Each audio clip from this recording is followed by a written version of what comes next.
Hey there, I'm Jill Griffin, and this is the Career Refresh Podcast.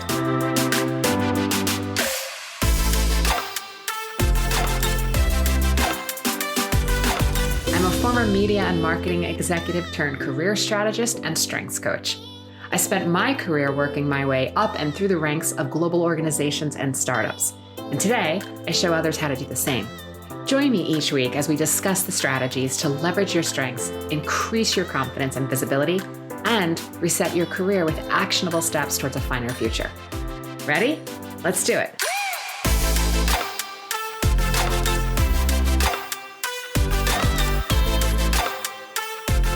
Hey friends, welcome back. A new year. It's January, and you know what most people do in January? They set goals. Detox, lose weight, dryuary. Why do we set goals? For most of us, it's because we believe that the destination and the achievement will hold a certain inspiration, pride, or happiness. We think it's better there after we achieve the goal. It's not. Because wherever you go, there you are. And you want to get to a certain destination because you think it's going to make you feel differently. You think that something outside of yourself is going to make you feel better. You think situations and events create your happiness, your well-being, and your content. They don't. Sure, they can cause you to have some good thoughts and feelings at the moment, but it's kind of like thinking that a date on a calendar is going to change everything, and it doesn't. The only thing that will are your thoughts. And so many of us put our happiness, our inspiration, our contentment, our desires on hold because we think when we get the job or the new opportunity or lose the weight or stop drinking, things will get better. Things will be perfect. So we wait for January 1st to make those changes. And when someone comes to me looking to get out of a current job situation because their boss is difficult or the work is challenging or they're bored, I tell them that my hope for them is to clean up their thinking first. Do that before they make the move. And a slight editor's note, if you're in a toxic or harmful situation, I'm not suggesting that you stay. I'm talking about general run-of-the-mill malaise, frustration, anxiety, anger, annoyance at your job. Okay, back to the program. We don't want to create a new opportunity from desperately running from someone or something, or feeling graspy, or I gotta get out of here, I can't stand this place anymore. You can create a new opportunity from that state of being for sure, but you're going to be bringing all of your baggage and that stinking thinking with you. You risk recreating the same scenario. You don't break up with your partner on Wednesday and find a new mate on Friday. Or if you do, you're probably going to need some support to walk you through all of your thoughts and feelings, because your thoughts and feelings are going to come with you and they're going to create your results. So often we think that we have to get there to the new place. And sometimes you come with a basket of anxiety. You think, I got to fix this. I got to figure this out. I have to solve this. I need to be in a new place. Or you may be thinking I got to get this done because I'm wasting time. What does it mean to waste time? And friends, I just want to remind you that you can't waste time. You spend time.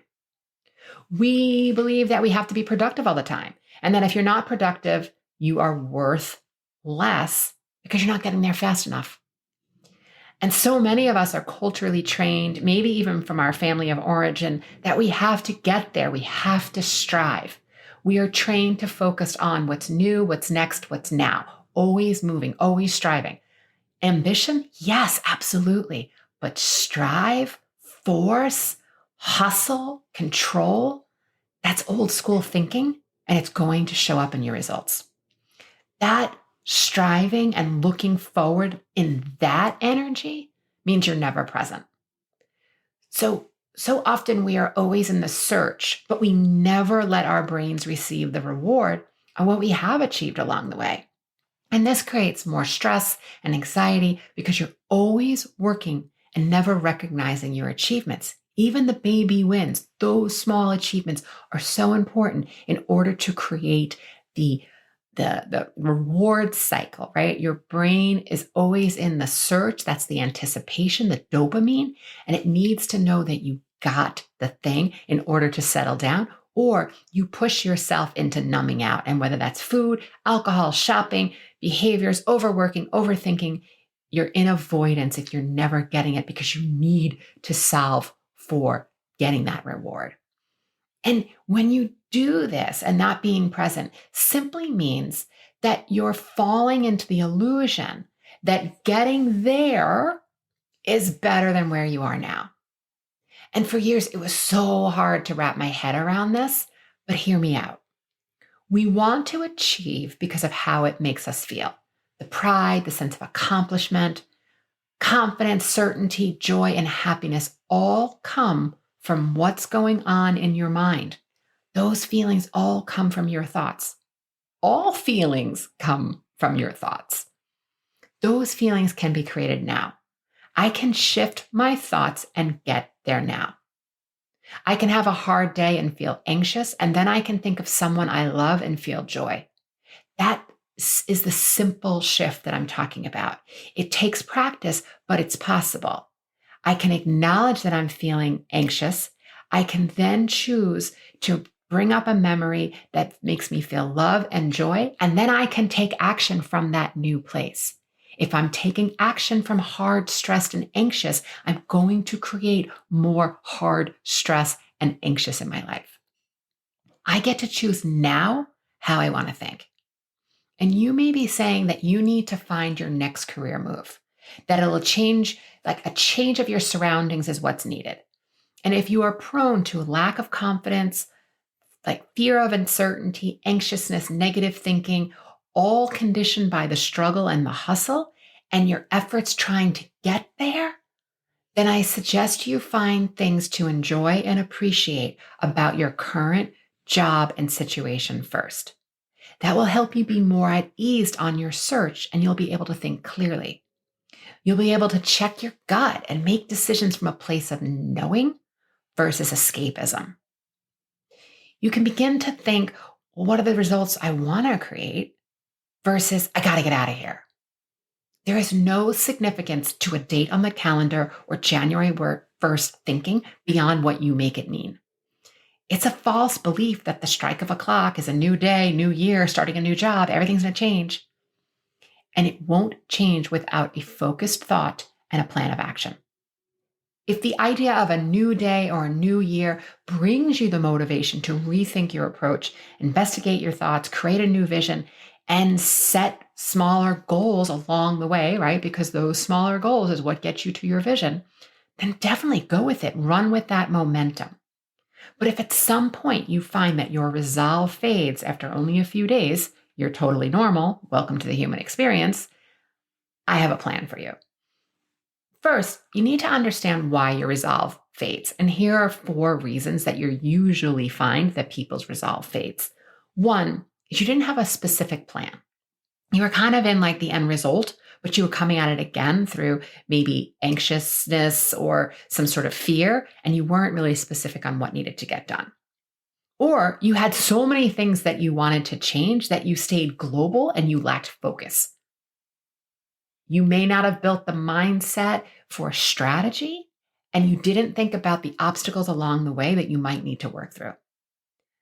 You might even maybe you didn't make a plan to stay motivated along the way. Most of us are motivated for the end goal, but you have to build motivation in the nooks and crannies of the everyday ordinary. That's how you reach your goal. You have to figure out those obstacles of how you're going to stay motivated along the way when things get challenging or hard. The fix to fortify your resolve comes from making a decision. And to be super clear, most people make a thought, not a decision. So what do you do to stick to a resolution, a new behavior, or to search for a new job opportunity with a positive mindset? Well, first, you make a decision. And a decision is a committed thought with a committed action. Next, I would apply my 1 by 1 by 1 rule. Look, strategy is sacrifice. And like a New York City diner menu, there are going to be so many options. You need to constraint. Don't fall into decision fatigue. Pick one thing or behavior where you want to change. Pick one thing that you will do every day. And then every day strive for 1% better. Yes, only 1% better. Action plans and resolutions are kept when you approach creating a new behavior by choosing one action and then achieving it 1% better or 1% more, 1% level up each day. It's that 1% accretion that leads to the accumulation of the strategic win over time. If you did 1% better every day after 30 days, right? We can do the math. There's a significant 30% better. It's that rising tides floats all boats adage. If you're doing one new behavior, one action, 1% better, you're going to start to see wins in other areas of your life, even though you've applied constraint. So what small things can you do today to reach your goal? And I'm telling you, try this. Don't fall into the January 1st thinking that, okay, everything's going to be different today because you just spent the last few weeks of the holiday drinking and enjoying, and all of a sudden everything's going to be different. It's not. It's not without a plan, a committed thought, making a decision, and getting the mindset shifts in place. All right? You got this. So before I wrap, I want to tell you about a new program that I'm launching. It is a group coaching career program that will be starting next month. And it's going to help you get clear on your strengths, your values, understanding your career interests, knowing how to articulate them effectively. You're going to learn how to leverage your strengths in any situation versus coming from our weakness, which is what happens very often in culture. You're going to know how to choose your purpose and begin to design what's next for you.